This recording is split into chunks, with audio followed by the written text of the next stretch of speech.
An balima Mali kunnafoni bɔlɔlɔ siraw lajɛbagaw an ka foli ni tanuni b'aw ye Mali kɔnɔ ani Mali kɔ kan bi ye sibiri ye avril kalo tile 8 san 2023 ni y'an ye bi Jelibugu kɔnɔna la kɛrɛnkɛrɛnnenya la Mouvement Mali Espoir au bureau de la commune 1 au siège la Mouvement Mali Espoir bureau de la commune 1 ye jɛkulu tɔndenw na jɛɲɔgɔnw wele suntigɛba la bi u yɛrɛ jabala la an bɛ o kɛnɛ de kan. Mais bɛ jɛkulu min tɔnna bi o de Mouvement Mali Espoir. Mouvement Mali Espoir ne jateminɛ kɛ ale ye tɔnba ye tɔnba min ni a sigilen don an bɛ don min na i n'a fɔ bi k'a daminɛ Kayi fɔ Kidali Mouvement Mali Espoir a représenté don nin dugu ninnu bɛɛ lajɛlen na k'a daminɛ région na cercle la commune na fo an ka cikɛbugu dɔw la an bɛ waati min na i n'a fɔ sisan vraiment Baye Boubacar Ba an b'a fɔ a ka wulikajɔ a n'a ka cɛsiriw la ka se ka suntigɛ k'o labɛn commune 1 kɔnɔ ka mouvement cɛ ni muso denmisɛnnin maabakɔrɔ k'u bɛɛ lajɛlen wele k'an ka na an ka jɛ an ka sun tigɛ ɲɔgɔn fɛ an ka tila ka dugawu kɛ jamana in o b'a ɲini Ala fɛ dugawu fɛn o fɛn bɛna kɛ kɛnɛ kɔnɔna na ya Rabbi an b'a ɲini Alahu subahanahu wa taala fɛ Ala ka dugawu ninnu Ala k'a bɛɛ lajɛlen minɛ. Allahu akbar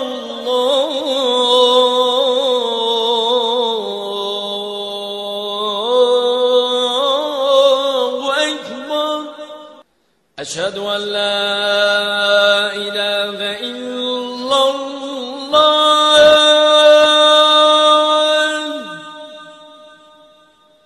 أشهد أن لا إله إلا الله أشهد أن محمدا رسول الله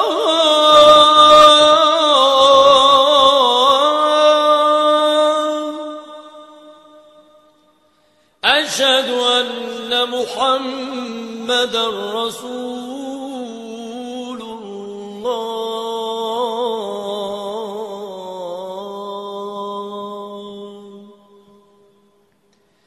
حي على الصلاة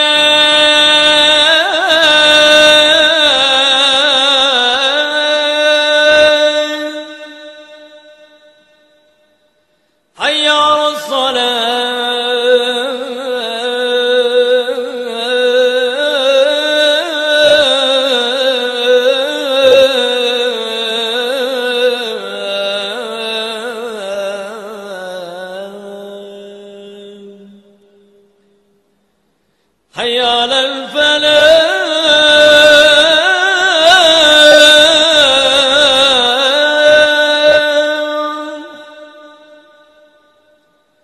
حي على الفلاح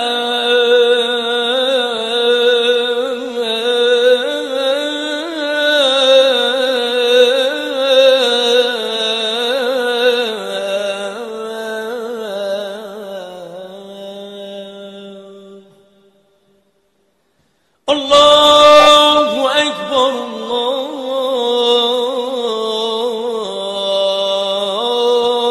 الله أكبر لا إله إلا الله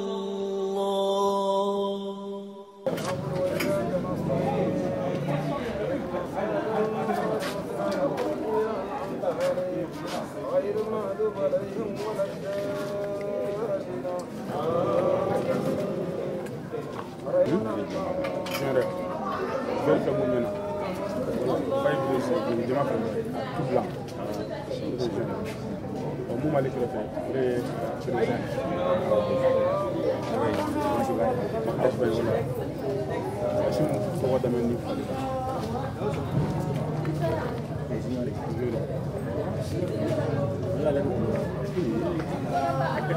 Nalo walbi ni city shate tembe babu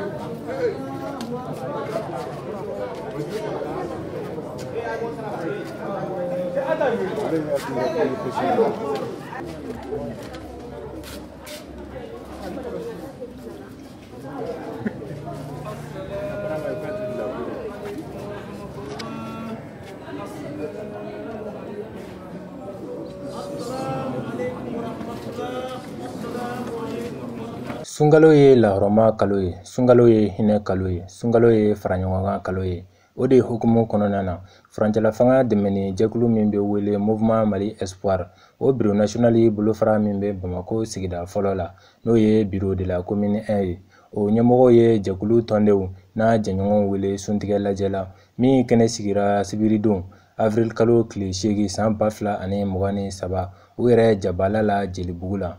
O de siratigɛ la Mouvement Mali Espoir tɔndenw, a tɔnden ɲɛmɔgɔw, a jɛɲɔgɔnw ni sigidala mɔgɔw bɛɛ jɛra ka suntigɛ kɛ ɲɔgɔn fɛ balimaya ni sinjiya kɔnɔna la. Nisɔndiya koba Mouvement Mali Espoir président d'honneur ka fɔ la Habib Dambele Junior. Bi wulada in na lajɛ kun ye alhamdulilayi ka an ka solidarité yira.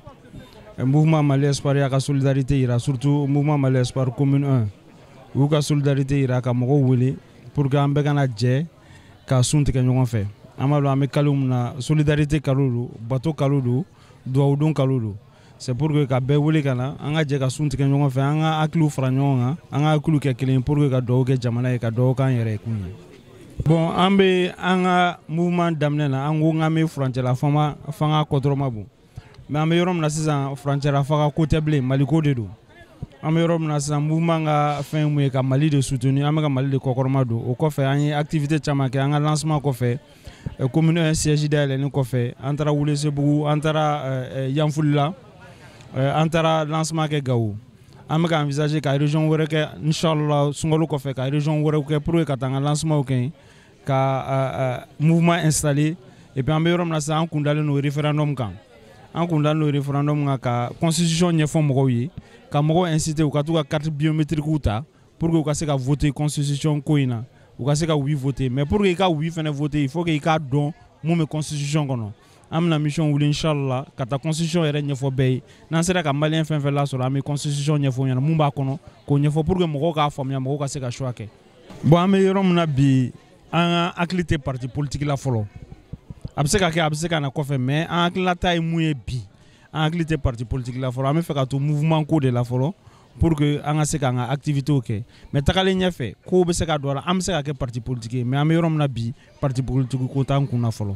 Bon moi en tant que président d'honneur commune 1 coordination de ye ni initiative ta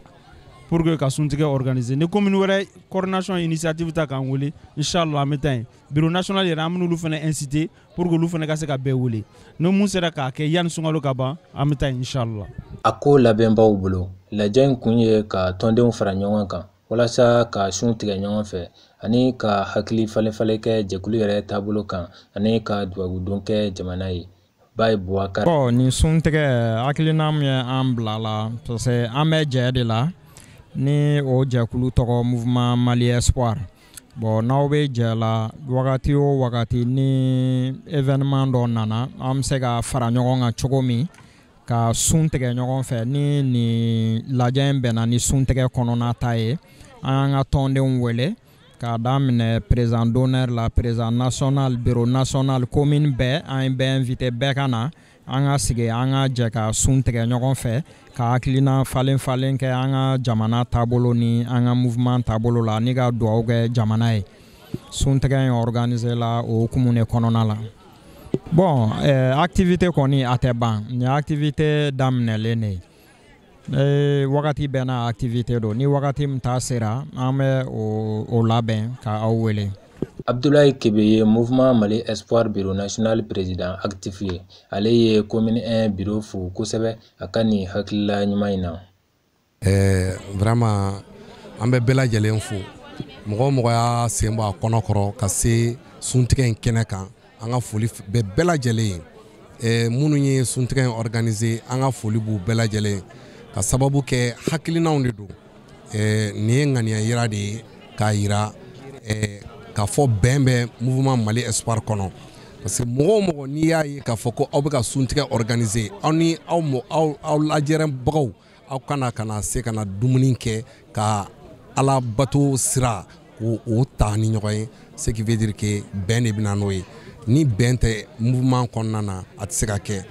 O de kama an farala ɲɔgɔn kan bi wulada in na commune 1 na yan nɔ ka na suntigɛ la vraiment ka organisateur k'u fo kosɛbɛ vraiment ka sababu kɛ u ye ko minnu kɛ vraiment koba de don ala taga sira o ɲuman de don parce que mɔgɔ mɔgɔ bɛ suntigɛ di mɔgɔw ma i ye ala sira de kɛ an ka foli bɛ bɛɛ lajɛlen ye sans exception. Mouvement Mali Espoir yɛrɛ lahala Bamako ani région kɔnɔnaw la Kebe Abdoulaye. Anw yɛrɛ ka mouvement in ni yɛrɛ bɛ tamasire yira k'a fɔ ko mouvement in ye mouvement ba de ye an ka mouvement in ka ta Kidal fo Kayi mouvement in représentelen don fan bɛɛ dugu tɛ yen nɔ mouvement in tɛ fan min na dugumisɛnnin fara duguba kan aw yɛrɛ kɔni y'a ye an ye lancement minnu kɛ kɔsa in na aw bɛɛ y'o ye an ye lancement kɛ Segu ka lancement kɛ commune 1 na yan ka lancement kɛ Yanfolila ka lancement kɛ Gawo a ma dogo mɔgɔ si la ce qui veut dire que mouvement in bureau national a bɛ ka baara kɛ en merveille vraiment. Mouvement Mali Espoir jɛɲɔgɔn caman fɛnɛ tun bɛ suntigɛ in kɛnɛ kan o dɔ ye mouvement Sentinelle Mali kura ye Mohamed Gawusu Jire y'o jɛkulu ɲɛmɔgɔba ye. Bon, bi présence ye ŋaniya jira de et puis ko bonya bɛ mande bonya masigi bɛ mande Mali Espoir ye mouvement ye bɛɛ b'a dɔn bi wulikajɔ la pour que ka transition dɛmɛ an fana ye mouvement ye ka transition dɛmɛ tuma o tuma n'u bɛ activité kɛ u b'an wele wa an bɛ taa kɛnɛ kan laban kɛra Gawo ta ye diɲɛ bɛɛ y'a ye Mali bɛɛ y'a ye donc bi commune 1 olu de y'an ŋaniya ta k'a kɛ an bɛ ba fo kosɛbɛ donc Sentinelle Mali kura tɔgɔ la an nana pour que k'a juru la ko an bɛ ɲɔgɔn bolo ni anw bɛɛ ko k'an k'an janto transition na an yɛrɛ bɔra la sisan an yɛrɛ kɛra transition de parce que mɔgɔw b'a fɔ ko soutien mais anw yɛrɛ de ye transition ye donc ni transition kuma bɛ fɔ yɔrɔ o yɔrɔ an kan ka se k'an hakilina fɔ pour que maliyɛn ka se k'an faamu. O kɔfɛ a ye welewelemada kɛ jamanadenw ye bɛɛ ka wuli ka taa i ka carte biométrique ta yanni kalata nataw cɛ. Fɛn fila de bɛ créneau kan bi o ye mun ye mɔgɔw ka bɔ ka taa carte biométrique ta parce que n'i y'a mɛn i bɛ Assimi fɛ n'i y'a mɛn i bɛ transition fɛ i ka se ka kalafili kɛ pour que i ka se ka kalafili kɛ il faut que carte de ka k'i bolo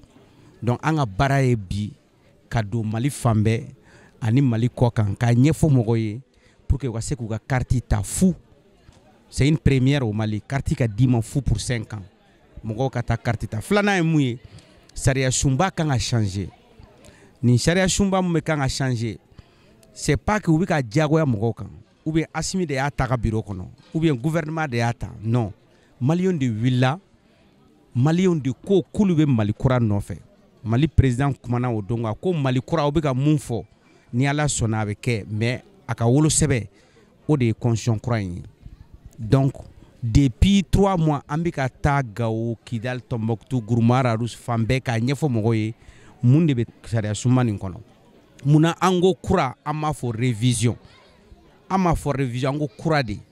parce que kura de bɛ nana ye an ka principe saba la an ka yɛrɛma hɔrɔnya o ye kelen o tɛ discuter mɔgɔ fɛ ni nana Mali kɔnɔ i ka maliyɛnw bonya maliyɛnw ka hakilina maliyɛnw ka partenaires maliyɛnw ko k'u ni minnu bɛ baara kɛ a y'u bonya sabanan ye maliyɛnw ka hakɛ n'i y'a jateminɛ nouvelle constitution a sigira ni fɛn saba de kan ani dans le cadre de la paix la réconciliation nationale et le vivre ensemble sabanan ye mun ye an y'a mɛn nin tile fila na u bɛ fɛ k'a jira diɲɛ na ko an bɛ fɛ ka taa an balimaw de bombarder Kidal ou bien k'u bombarder Gao ça c'est pas notre objectif non ou ko si tu veux la paix tu prépares la guerre jamana ni ye kelen de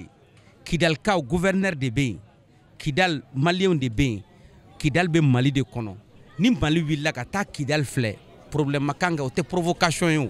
o ye k'i ka t'i ka jamana de kɔlɔsi anw de ko maliyɛnw ye k'an b'u kɔlɔsi maliyɛnw y'u ka nafolo dɔ minɛnw na maliyɛnw y'a fɔ k'u tɛ ji min maliyɛnw y'a fɔ k'u bɛ kɔngɔ mun pour que an ka se k'an yɛrɛ défend donc pour terminer anw de y'a démontrer Mali kɔnɔ ko une armée puissante n'est pas une menace pour la démocratie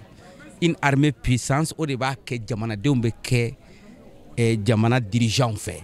n'i y'a ye jamana i ko armée n'i y'a ye justice i ko armée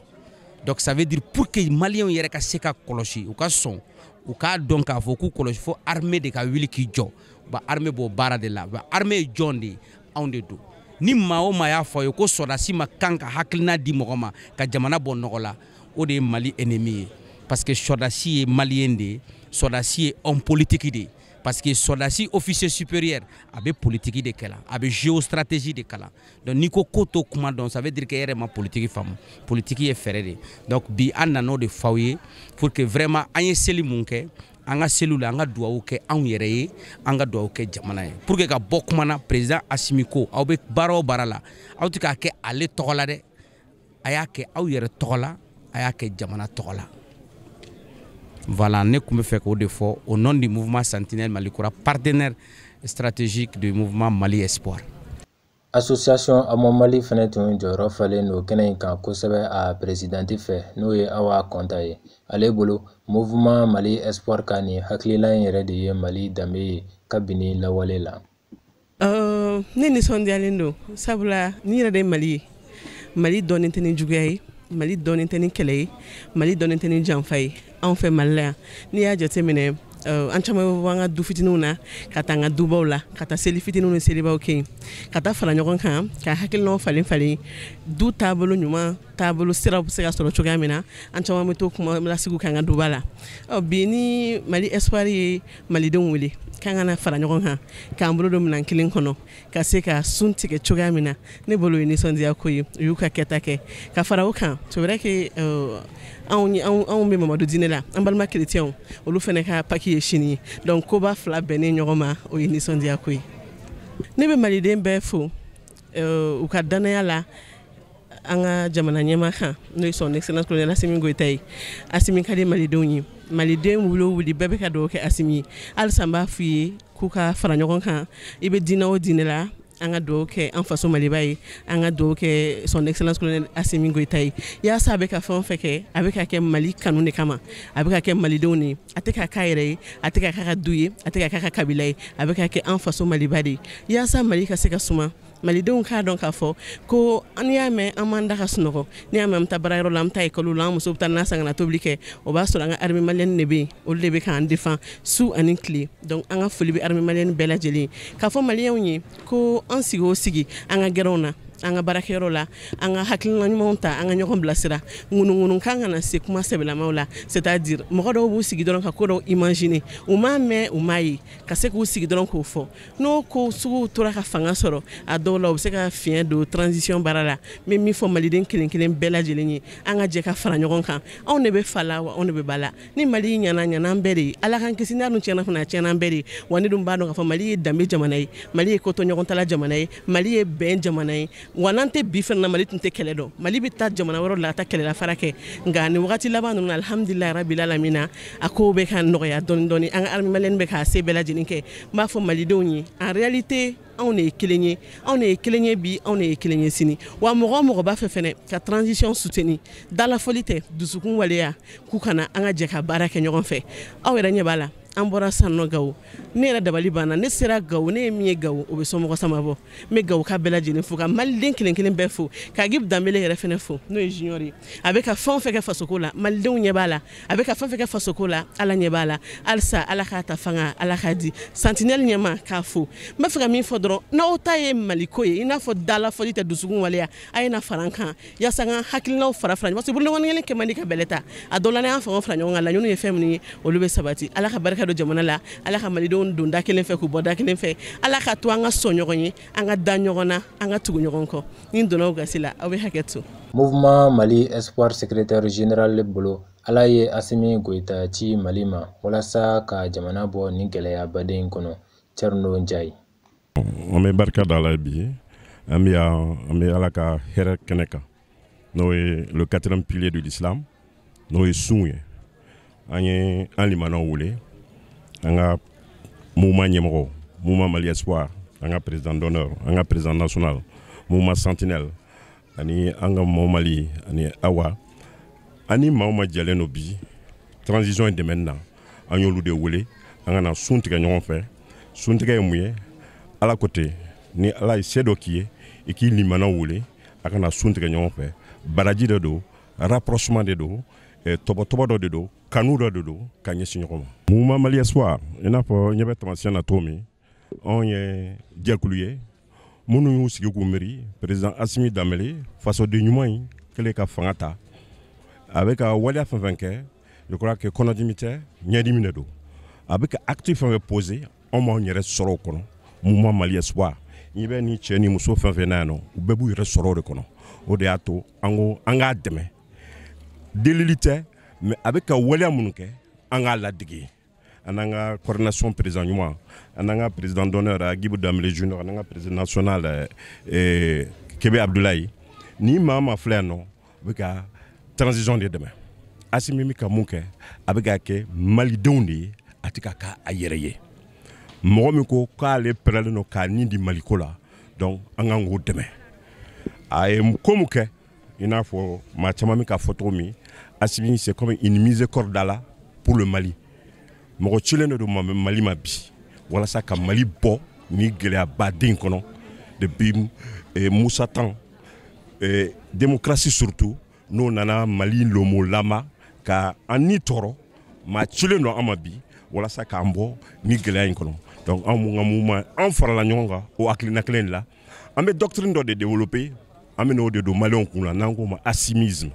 Assimisme, c'est une doctrine, c'est un concept, c'est une réalité. Waleya de ka kɛ mɔgɔw k'a ye an ka bɔ nkalontigɛ ni dabiri la politique la i y'a faamuya donc walasa Mali bɛ se ka taa ɲɔgɔn ye Mali bɛ bɔ nɔgɔ la cogo min nkalon minnu fabrique kelen bɛ jamana in kɔnɔ o ka bɔ cogo min an b'o de ɲini vraiment ka Assimi dɛmɛ a n'a jɛɲɔgɔn bɛɛ lajɛlen a n'a fasoden ɲuman bɛɛ lajɛlen walasa Mali bɛ se ka bɔ nɔgɔ la cogo min an k'an ka sɔrɔdasi ɲuman ninnu dɛmɛ minnu m'u k'u nin di su tile Assimi c'est pas pour le Mali seulement c'est pour l'Afrique parce que Assimi nana farafina bɛ de ɲɛ yɛlɛ tubabuw kɛmɛ k'u dabiri an joli la n bɛ se k'a fɔ k'u dabiri an zɛmɛ na cogo min o ko bɛ se ka dan sira la cogo min donc an k'a dɛmɛ an ka fasoden ɲuman in dɛmɛ n'an yɛrɛ hakilina ye n'an poche kɔnɔ nafolo ye n'an ka yɛrɛ di ye an ka sacrifice ye walasa jamana in bɛ se ka bɔ nɔgɔ la wa jamana in bɛ bɔ nɔgɔ la 1,240,000 km² ala ye o se di Mali ma jamana in ka bɔ jamana in sous-sol mun an jɔlen filɛ mun kan nin peut-être n'i ye nin sensɛn i b'a sɔrɔ i bɛ se ka sanu wɛrɛ bɔ nin yɔrɔ in na nin ala ye an sɔn walasa malidenw bɛ se ka bɔ o nu ma cogo min an ka Assimi dɛmɛ a n'a jɛɲɔgɔn bɛɛ lajɛlen n bɛ segin a kan taalen ɲɛ hali référendum min bɛna fɔ sariya bajiw yɛlɛmani min bɛna fɔ Assimi min da taabolo ɲuman o ɲuman na anw pɛrɛlen don su tile denmisɛnnin maakɔrɔba cɛ muso k'a dɛmɛ o la walasa Mali bɛ se ka yɛlɛma cogo min an b'o kɛnɛ de kan vraiment an bɛ an ka mɔgɔ bɛɛ lajɛlen remercier fɛn fɛn sera ka déplacement kana bi ka na Tamarow walasa jikalan min an fɛ yan bi an b'u remercier u nana badenya sira de fɛ u nana silamɛya sira de fɛ an b'an profiter o fɛ k'u remercier vraiment que vive le Mali. K'aw hakilila jigin ko mouvement Mali Espoir ye jɛkulu ye min kungilenna ɲɛsilen don furancɛla fanga dɛmɛni ma an bɛ don min na i ko bi mouvement Mali Espoir sigilen don Mali fan bɛɛ ka ta Bamako fo Kidal k'a daminɛ cerclew la kominiw na fo ka se an ka togodaw ma